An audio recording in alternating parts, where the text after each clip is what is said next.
Hello friends, ISPCS study के इस online platform पे आपका स्वागत है।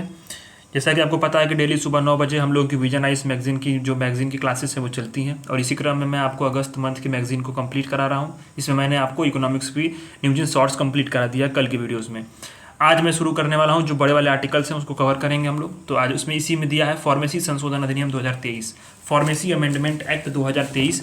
इसमें क्या है कि इसको लागू किया गया है, और इसका उद्देश्य क्या था कि फार्मेसी अधिनियम 1948 को जो यूटी है, केंद्र शासित प्रदेश और जम्मू के लिए जम्मू और कश्मीर के लिए क्या करना है, इसको लागू करना है। ठीक, तो फार्मेसी संशोधन विधेयक 2023 के बारे में क्या है कि यह जो है अब इससे क्या होगा कि इससे अब जम्मू और कश्मीर फार्मेसी अधिनियम 2011 के तहत जो पंजीकृत फार्मासिस्ट होंगे उसको 1948 के तहत क्या माना जाएगा, फार्मासिस्ट के रूप में पंजीकृत माना जाएगा। ठीक है, अब क्या है कि अभी इसके तहत जम्मू कश्मीर के जो फार्मासिस्ट होंगे, ठीक है, अभी 1948 वाला अधिनियम क्या है कि इसमें फार्मेसी के पेशे और फार्मा प्रैक्टिस को विनियमित करने का प्रावधान है 1948 वाले अधिनियम में। इसके तहत पंजीकरण कराना अनिवार्य होता है फार्मा प्रैक्टिस करने के लिए। और इस जो फार्मेसी काउंसिल ऑफ इंडिया है, ठीक है, इस और स्टेट फार्मेसी काउंसिल और जॉइंट स्टेट फार्मेसी काउंसिल की स्थापना की गई है। फार्मेसी काउंसिल ऑफ इंडिया क्या है, क्या करती है कि फार्मेसी शिक्षा के विनियमन का कार्य करती है, इसी को रेगुलेट करती है, जो फार्मेसी एजुकेशन होता है। ठीक, अच्छा, इसमें नामांकित फार्मासिस्ट के नाम को रजिस्टर से हटाने का भी प्रावधान है। हालांकि फार्मासिस्ट 30 दिनों के भीतर इसके खिलाफ अपील भी कर सकते हैं। भारत का जो फार्मेसी क्षेत्रक है वो क्या है, भारत का फार्मास्यूटिकल उद्योग वैश्विक फार्मास्यूटिकल क्षेत्रक में एक महत्वपूर्ण भूमिका निभाता है। इसके प्रमुख क्षेत्रकों में कौन कौन से शामिल हैं, जेनरिक दवाएं हैं, ओवर द काउंटर OTC दवाएं हैं, थोक दवाएं और टीके हैं, अनुबंध अनुसंधान और विनिर्माण है, बायोसिमिलर और बायोलॉजिस्टिक है। इससे क्या है कि भारत दुनिया में सबसे कम लागत वाले टीकों के सबसे बड़े आपूर्तिकर्ताओं में से वर्तमान में है। ठीक, अब कुछ डेटा बैंक भी देख लेते हैं कि जो भारत में फार्मास्यूटिकल उद्योग है वो मात्रा के हिसाब से देखा जाए तो विश्व में तीसरे स्थान पे है। और जो भारत की जो वैश्विक वैक्सीन का जो 60% क्या करता है, उत्पादन करता है। डिप्थीरिया, टेटनस, पार्टूथिस और बैसिलस कैलमेट गुएजिन BCG टीकों के बारे में WHO की जरूरतों की लगभग 70% की आपूर्ति कितनी करती है, कौन करता है, भारत करता है। जो खसरे के टीके के मामले में WHO की जरूरतों के 90% की आपूर्ति कौन करता है, भारत ही करता है। अगर मात्रा के हिसाब से देखा तो जेनरिक दवाओं की वैश्विक आपूर्ति में भारत की हिस्सेदारी कितनी है, लगभग 20% है। ठीक, अब फार्मास्यूटिकल क्षेत्र से बहुत सारे मुद्दे हैं जो भारत में हैं अभी। तो सवाल ये पूछ सकता है मेंस में कि हाल ही में फार्मेसी संशोधन अधिनियम 2023 की हाल ही में आए फार्मेसी संशोधन अधिनियम 2023 की विशेषताओं को बताते हुए इसकी प्रमुख चुनौतियों और समस्याओं का वर्णन करें या उस पर प्रकाश डालें। ऐसे सवाल अगर पूछ दे तो आपको क्या करना है, आपको यहाँ पे फार्मास्यूटिकल क्षेत्र से जुड़े मुद्दों को भी लिखना होता है। और कभी भी ये सवाल PYQ में बने हुए हैं। ठीक है, इसमें क्या है कि भारत अपनी फार्मा आवश्यकताओं के लिए चीन पर अधिक निर्भर है। ठीक है, फार्मा आवश्यकताओं के लिए चीन पर अधिक निर्भर है। चीन पर किस तरह से निर्भर है, जो थोक दवाएं होती हैं और API का आयात होता है। API आप समझते हैं, API जो होता है एक्टिव फार्मास्यूटिकल इंग्रेडिएंट। ये क्या होता है कि ये जो होते हैं बायोलॉजिकली एक्टिव कंपोनेंट होते हैं, ड्रग प्रोडक्ट होते हैं। जैसे क्या होगा, जिससे जो है दवाइयाँ बनती हैं और ये कच्चे माल के तौर पे आप इस्तेमाल किया जाता है। ठीक है, तो जो घरेलू रूप से उत्पादित जो API होती है, एक्टिव फार्मास्यूटिकल इंग्रेडिएंट का, इसकी लागत क्या होती है, बहुत अधिक होती है। इसलिए जो है चीन से काफ़ी सस्ते में ये आ जाता है। API की कीमतों में भारी वृद्धि होती है क्योंकि मुद्रास्फीति हो, इससे कारण भी वृद्धि हो सकती है। कच्चे तेल के प्रमुख जो प्रारंभिक सामग्रियां हैं उसका सॉल्वेंट्स, उसकी कीमतों में वृद्धि होती है, तो माल ढुलाई की लागत के कारण भी वृद्धि हो सकती है। तो इससे कारण जो है ये मुद्दे जो है ये बहुत ज़रूरी है। R&D का अभाव है भारत में। क्या है कि रिसर्च एंड डेवलपमेंट पे बहुत कम फोकस किया जा रहा है, क्योंकि इस पर खर्च करने से रिटर्न बहुत कम होता है। तो इसलिए जो बहुत सारी फार्मा कंपनियां हैं वो R&D में अधिक राशि का इन्वेस्ट करने से संकोच करती हैं। नकली दवाएं उत्पाद बहुत ज़्यादा इस चुनौती है। एसोचैम के अनुसार देखा जाए तो भारत में घरेलू दवाओं के बाजार में नकली दवाओं का जो हिस्सा है लगभग 25% है। और जो इंटेलेक्चुअल प्रॉपर्टी राइट है, बौद्धिक संपदा है, उसकी पेटेंट की सुरक्षा और क्रियान्वयन क्या है कि जटिल और महंगी प्रक्रिया है। इसके अलावा पेटेंट का उल्लंघन का भी खतरा होता है। तो ऐसे में कुछ बहुत सारे आगे की राह है जो इसमें मैगजीन में दिया है, जिसको आप अपने आंसर्स में भी इंक्लूड कर सकते हो। और आपको जानना चाहिए कि निर्यात बाजार का विस्तार क्या है, इसको जरूरी है, क्योंकि इसके अलावा USA के अलावा चीन, जापान जैसे अन्य भौगोलिक क्षेत्रों में विकास और विस्तार करने की हमें आवश्यकता है। एक अनुसंधान परिवेश को तैयार करना चाहिए जिसमें 3 आयामों के हस्तक्षेप की आवश्यकता होगी, जिसमें लचीला विनियमन हो, ठीक है, लक्षित विनियमन हो और कर हस्तक्षेप हो, ठीक, नैदानिक परीक्षणों को सुव्यवस्थित किया जाए, मतलब टेस्टिंग किया जाए, स्वास्थ्य तकनीक से जुड़े स्टार्टअप्स का समर्थन किया जाए, ठीक, और एक प्रमुख शैक्षणिक संस्थान का गठन किया जाए जिससे जो वैश्विक प्रतिभा को आकर्षित करने में सक्षम और अच्छी तरह से वित्त पोषित अनुसंधान संस्थान नवाचार के लिए शुरू होता है, चक्र को शुरू करने के लिए महत्वपूर्ण होता है। तो इसमें क्या है कि फार्मास्यूटिकल के लिए एक स्वतंत्र मंत्रालय का गठन एक बहुत जरूरी है। इस तरह के मंत्रालय को क्या हो कि आयुष मंत्रालय और नवीकरणीय नवीन ऊर्जा मंत्रालय की तर्ज पर इसको तैयार कर सकते हैं, ठीक। अब सरकार ने कुछ कदम भी उठाए हैं, तो आपको सरकार के कदम को भी लिखना जरूरी होता है और यहाँ आपको एक प्रीलिम्स स्पेशल भी है। तो schemes for the strengthening the pharmaceutical industries, SPI के साथ निम्नलिखित तीन उपयोजनाएं हैं, ठीक, एपीआईसीएफ, ठीक, पीटीओएस और पीपीडीएस। फिर फार्मा क्षेत्र के लिए उत्पादन से संबंध पीएलआई योजनाएं हैं, प्रोडक्शन लिंक इनिशिएटिव है जिसमें क्या है कि महत्वपूर्ण प्रारंभिक सामग्री, ठीक, ड्रग इंटरमीडिएट्स और एपीआई के घरेलू विनिर्माण को बढ़ावा देने के लिए पीएलआई योजना लाई गई। फार्मास्यूटिकल्स के लिए पीएलआई योजना लाई गई, ठीक, और बल्क ड्रग पार्क की स्थापना के लिए वित्तीय सहायता प्रदान करके बल्क ड्रग पार्क को बढ़ावा दिया गया।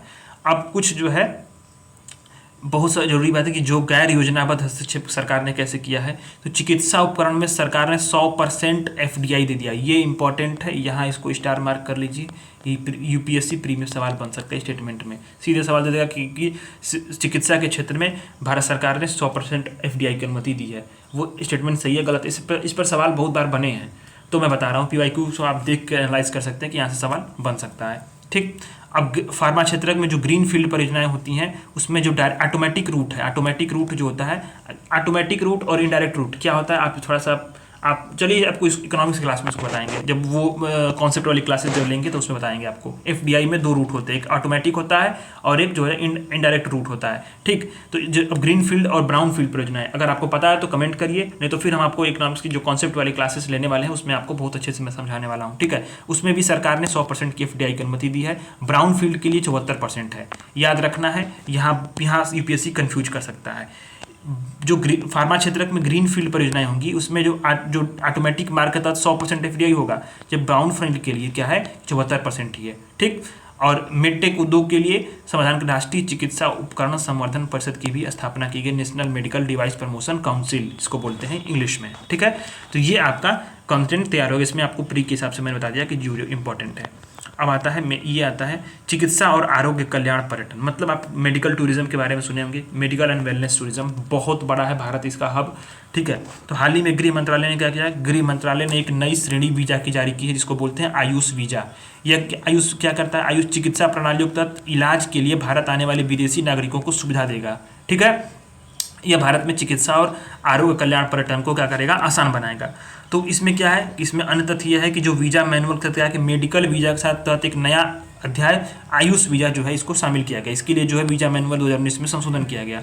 इससे क्या होगा, भारत में मेडिकल वैल्यू ट्रेवल्स को बढ़ावा मिलेगा और पारंपरिक भारतीय चिकित्सा को वैश्विक प्रयास बनाने में हमारे जो कदम है उसमें मजबूती आएगी, ठीक है। तो अभी आयुष जो शब्द है वो क्या है, आयुष शब्द क्या है, आयुर्वेद, योग और प्राकृतिक चिकित्सा, यूनानी सिद्ध और होम्योपैथिक के लिए एक संक्षिप्त शब्द है जिसमें बहुत सारे आते हैं। आयुर्वेद है, योग है, प्राकृतिक चिकित्सा है, यूनानी है, सिद्ध और होम्योपैथी। इसमें क्या है, इसमें बहुत सारे जो पारंपरिक और गैर पारंपरिक स्वास्थ्य देखभाल प्रणालियाँ भी शामिल हैं। डेटा बहुत इंपॉर्टेंट है, डेटा इंपॉर्टेंट इसलिए चूंकि ग्लोबल वेलनेस टूरिज्म के अनुसार भारत क्या है वेलनेस टूरिज्म में 7वें स्थान पे है, ठीक। और हेल्थ केयर और वेलनेस क्या है अर्थव्यवस्था के 2025 तक $70 बिलियन तक बढ़ने की अनुमान है, ठीक है। अब ये बात है कि ग्लोबल वेलनेस इकोनॉमी का आकार क्या है, $4.4 ट्रिलियन है 2020 में था, ठीक है।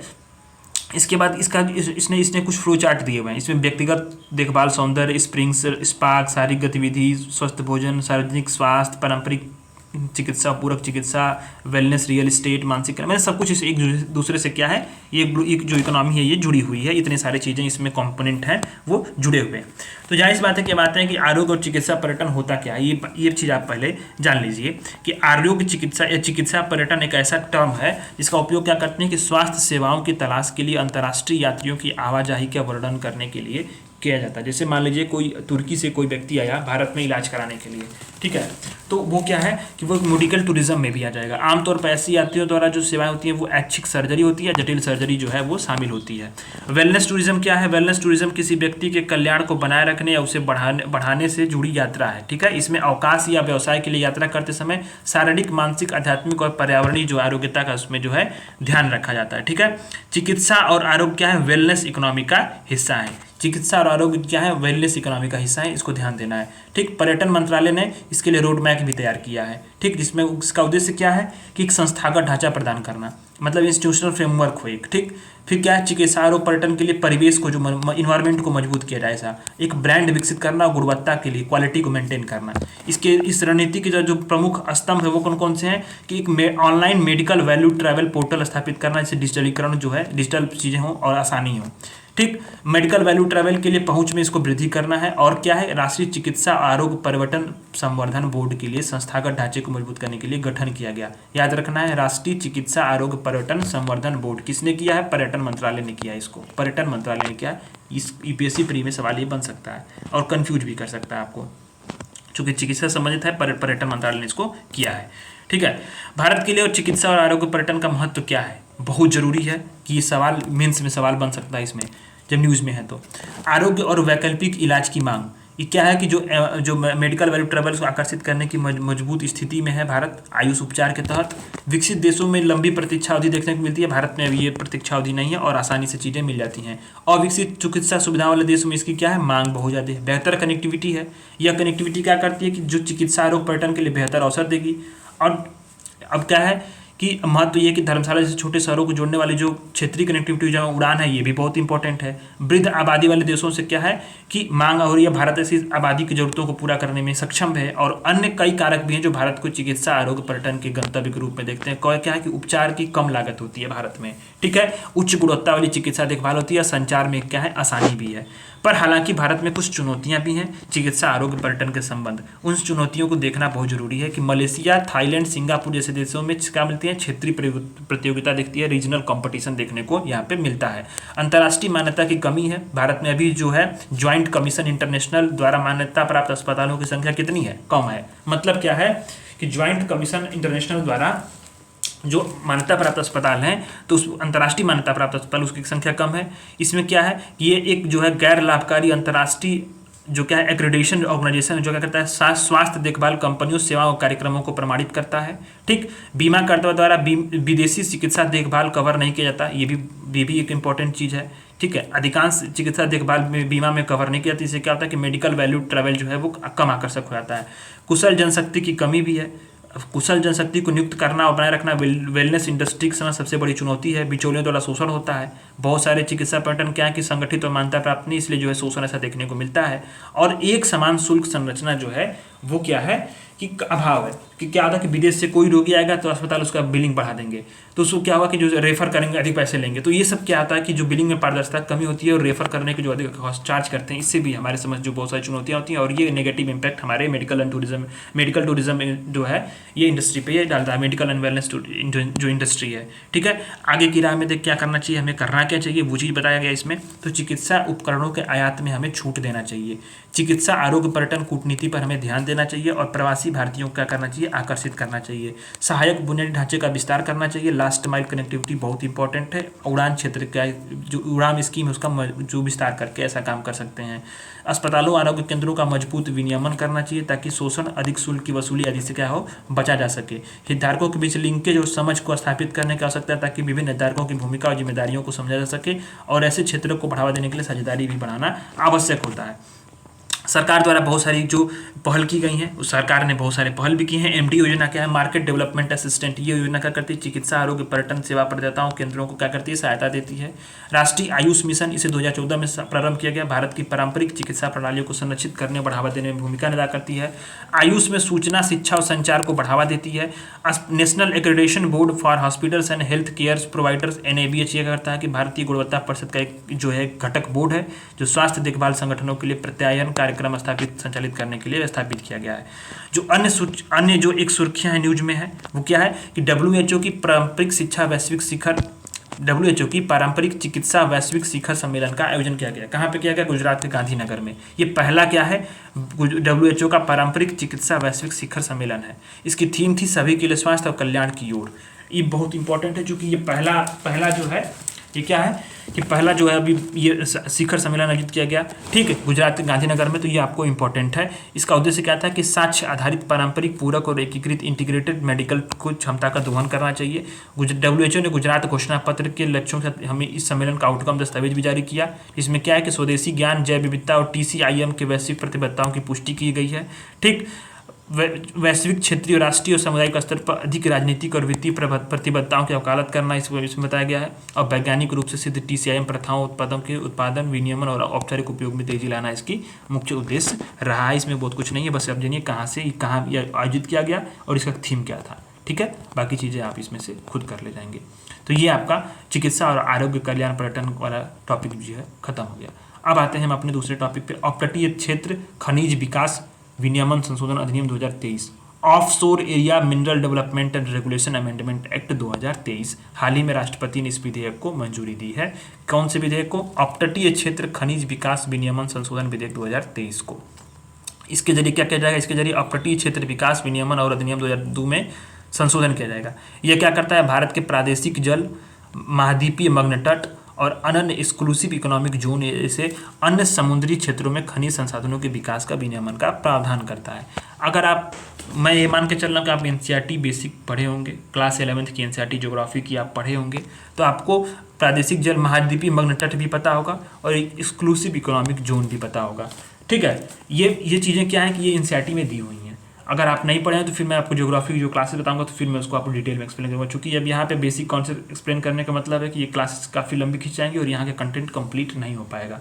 ठीक है, तो आपको ये चीज़ें पढ़नी है। यहाँ से क्या अपन ये आपको बेसिक NCERT से पढ़ सकते हैं। इस चूँकि क्या है कि ये क्या करेगा कि आपको यहीं से सवाल भी बन सकता है प्री के लिए, तो आप बेसिक NCERT से इसको कंप्लीट करिए। अपतटीय खनिज संसाधनों को क्या है कि संघ द्वारा नियंत्रित और विनियमित करते हैं। जो अपतटीय खनिज संसाधन होते हैं उसको जो सेंटर है यानी सेंट्रल गवर्नमेंट है वो क्या करती है? विनियमित करती है और नियंत्रित करती है। ठीक, तो 200 मीटर वाले जो 200 मीटर के अधिक गहराई पर जो गहरे समुद्र तल से जो खनिज भंडार प्राप्त करने की जो प्रक्रिया होती है वो क्या बोलते हैं? उसको अपतटीय खनन बोलते हैं। ठीक है, और मुख्य भूमि से समुद्र की ओर, ठीक है, समुद्र बहुत दूर नहीं पर जो समुद्र की ओर स्थित समुद्री क्षेत्र है उसको क्या बोलते हैं? ऑफशोर एरिया, उसी को बोलते हैं अपतटीय क्षेत्र। और उसी में जो खनन होता है 200 मीटर की अधिक गहराई पर, तो उसको क्या बोलते हैं? अपतटीय खनन बोलते हैं। ठीक है, तो अधिनियम में कौन कौन से बदलाव किए गए हैं ये जानना बहुत जरूरी है। और इसके लिए जो है अब क्या किया गया कि इसमें देखिए जो अपतटीय खनिज विकास और विनियमन अधिनियम 2002 था और 2023 में अधिनियम हुआ, संशोधन हुआ। इसमें क्या कि लाइसेंस, इसमें क्या था कि पूर्व परीक्षण, अन्वेषण, उत्पादन के लिए अलग अलग लाइसेंस था। ठीक, अब इसमें क्या है कि अन्वेषण यानी कि इन्वेंशन के साथ, ठीक है, उत्पादन का अधिकार देने के लिए क्या है? कंपोजिट लाइसेंस है। ठीक है, कंप्लीट लाइसेंस, कंपोजिट लाइसेंस भी इसको बोल सकते हैं, मतलब एक ही साथ एक ही लाइसेंस मिलेगा। ठीक है, वैधता क्या है? वैधता इसकी क्या होगी कि जो प्रोडक्शन लीज होगा यानी पट्टा दिया जाएगा 30 वर्ष की अवधि के लिए जाएगा, जिससे क्या कर सकते हैं कि इसका आगे हम 20 साल के लिए उसको नवीनीकृत कर सकते हैं। पर इसमें क्या है कि एक ही साथ पट्टा 50 वर्ष के लिए वैध कर दिया जाएगा। अब नीलामी की जो प्रक्रिया है ये क्या है कि इसमें प्रशासनिक आवंटन तक रियायतें प्रदान करने का प्रावधान है। पर इसमें क्या है कि इसमें प्रतिस्पर्धात्मक बोली द्वारा निजी क्षेत्र को 2 प्रकार का परिचालन देगा, 2 प्रकार का ऑपरेटिंग राइट देगा। पहले क्या है? उत्पादन पट्टा, फिर समग्र लाइसेंस। फिर आरक्षित क्षेत्रों में खनन, ये क्या है? ये विधेयक करता है कि सरकार को उन अपतटीय क्षेत्रों को आरक्षित करने का अनुमति देता है जिसमें परिचालन अधिकार नहीं दिए जाते हैं। ठीक, अब इसमें 2023 में संशोधन होता है, इसमें क्या है कि प्रशासनिक अधिकारी को अनुमति देता है कि वह सरकार और उस कंपनी को समग्र लाइसेंस या पट्टा उत्पादन दे सकता है।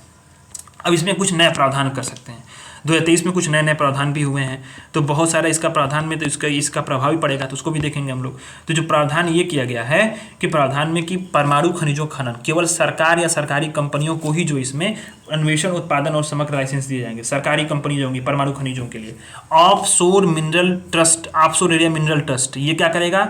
ये भारत के लोक लेखा के तहत फंड का प्रबंधन करेगा, नॉन लैप्सेबल प्रकृति का होगा। ठीक है, इसका उपयोग क्या करेंगे? इसका फंड का उपयोग अपतटीय क्षेत्रों में अन्वेषण के साथ साथ अन्य उद्देश्यों की पूर्ति के लिए किया जाएगा। स्टार मार्क करिए, यूपीपीसीएस और यूपीएससी दोनों के लिए बहुत इंपॉर्टेंट है प्री के लिए। ऑफशोर एरिया मिनरल ट्रस्ट लोक लेखा के तहत फंड का प्रबंधन करेगा, बहुत इंपॉर्टेंट है, नॉन लैप्सेबल मतलब खत्म नहीं होगा ये फिर। और इसका उपयोग क्या करेंगे कि जो है इसको भंग नहीं कर सकते, और इसका उपयोग अपतटीय क्षेत्रों में अन्वेषण के साथ साथ क्या है अन्य उद्देश्यों की पूर्ति के लिए भी इसको किया जाएगा, बहुत इंपॉर्टेंट है। प्री के लिए इसको कहीं कॉपी में नोट कर लीजिए, ठीक है। ये सरकार के नई जो जो जो चीज़ें थी इसमें प्रावधान थे उसमें ये दिया गया है 2023 के जो संशोधन अधिनियम है। अब इस संशोधन की आवश्यकता क्यों पड़ी? जाहिर सी बात है, संशोधन हुई होगी तो उसकी कुछ आवश्यकता रही होगी। तो क्या है कि अपतटीय खनिज संपदा का उपयोग करने के लिए क्या है कि किसी प्रकार की अपतटीय क्षेत्रों में खनन गतिविधि नहीं की गई है। तो ऐसे पिछले अधिनियम में परिचालन अधिकारों को आवंटित करने में पारदर्शी कानून ढांचे का अभाव था, ठीक। अब इसमें क्या है कि निजी क्षेत्र की भागीदारी को प्रोत्साहित करने के लिए नीलामी या प्रतिस्पर्धी बोली का प्रावधान नहीं था, जिससे क्या कि निजी क्षेत्र के अन्वेषण और खनन के लिए आवश्यक विशेषज्ञता और प्रौद्योगिकी जो उपलब्ध नहीं हो पा रही थी, इसमें अब उपलब्ध कराया जाएगा, ठीक है। खान खनिज विकास विनियमन अधिनियम 1947 के अनुरूप क्या है कि खान खनिज अधिनियम ने खनिज बेल्ट की नीलामी सुनिश्चित करके तटवर्ती खनिज संपदा के प्रभावी उपयोग में क्या है मदद की है। तो ये जरूरी था कि इस पर संशोधन लाया जाए, ठीक है। तो इसमें बहुत सारी क्या है कि चिंताएं भी उभर कर सामने आई इस अधिनियम के तहत। पर्यावरणीय प्रभाव, बहुत पहला चीज, तट किनारे जो समुद्री पारिस्थितिकी तंत्र है उसके लिए संकट बढ़ेगा। खनन नोड्यूल से समुद्री तल को काफ़ी जो है नुकसान पहुंचेगा, जिससे क्या कि प्रजातियां विलुप्त होने की संभावना उत्पन्न हो सकती हैं। और निष्कर्षण जो गतिविधियां होंगी जो निकाला जाएगा, ठीक है, उससे ध्वनि और समुद्री प्रदूषण भी बढ़ेगा। सामाजिक आर्थिक प्रभाव में क्या होगा, बड़ी इकाइयों के भागीदारी कारण क्या कि समुद्र पर जो निर्भर लोगों की आजीविका उसे खतरे में पड़ जाएगी, और विशेषकर मछुआरों को ये क्या करेगा प्रभावित भी करेगा। और आर्थिक व्यवहार्यता में भी बहुत सारी जो है परेशानियां होने वाली है। क्या कि जो कटिंग एज टेक्नोलॉजी है उस पर निर्भरता करना क्या होगी, तटवर्ती खनिजों की तुलना में अपतटीय खनिजों की निकालना महंगा होगा, ठीक है। सरकारी इकाइयों को विशेष अधिकार होगा। यह अधिनियम क्या करता है कि केंद्र द्वारा आरक्षित खनिजों वाले क्षेत्रों में सरकार या सरकारी कंपनी या निगमों को प्रतिस्पर्धी बोली के बिना क्या कर सकता है, ऑपरेटिंग राइट दे सकता है। तो ये जो है ये भी एक बड़ा चिंताजनक बात है, ठीक। तो अब इस निष्कर्ष में क्या हो सकता है कि निष्कर्ष में है कि अपतटीय क्षेत्र खनिज विकास विनियमन संशोधन अधिनियम 2023 देश के विशाल और खनिज समृद्ध अपतटीय क्षेत्रों के खनन के लिए उपलब्ध कराएगा। इन क्षेत्रों से खनिजों के निष्कर्षण के परिणाम स्वरूप भारत के रणनीतिक हितों की भी पूर्ति होगी। इसके अलावा देश को प्रादेशिक जल में एक मजबूत आधार भी यह प्रदान करेगा।